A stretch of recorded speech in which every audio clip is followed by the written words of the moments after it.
Halo teman-teman semua, gimana kabarnya? Semoga semuanya dalam keadaan sehat dan walafiat ya. Di video tutorial kali ini kita akan mempelajari mengenai Object Oriented Programming atau kalau kita bilang adalah pemrograman berorientasi objek yang disingkat dengan PBO. Lalu, apa bedanya dengan pemrograman prosedural?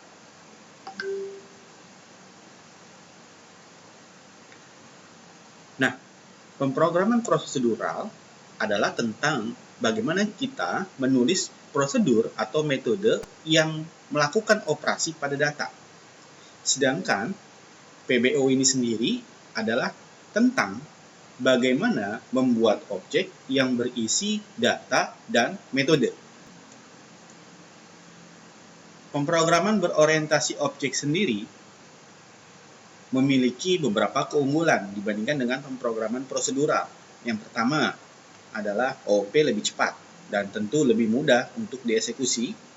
Yang kedua, OOP menyediakan struktur yang jelas untuk program.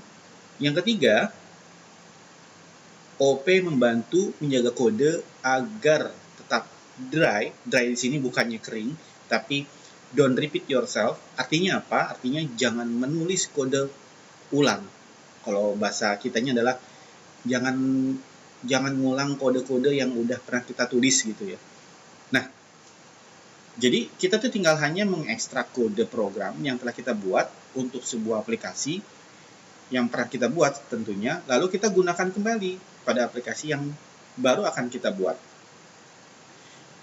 Yang berikutnya adalah OP membuat kode lebih mudah dipelihara. Dan modifikasi juga untuk pendebugnya menjadi lebih mudah. Berikutnya adalah OP memungkinkan untuk membuat aplikasi yang 100% dapat digunakan kembali, ya.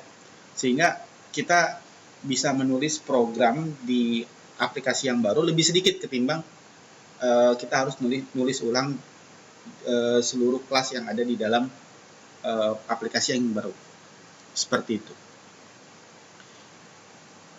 Nah, sekarang OOP tentu tidak akan terlepas dari yang namanya kelas dan objek. Lalu apa sih kelas dan objek? Ini adalah merupakan dua aspek utama dari OOP atau PBO. Nah, ilustrasinya adalah seperti ini. Kalau misalnya terdapat kelas buah, maka objeknya adalah ada apel, ada pisang, ada jambu. Ada mangga. Ada mangga. Oke. Lalu kalau misalnya ada kelas mobil, bisa saja objeknya adalah Volvo, Audi, Toyota, Honda, dan lain-lain.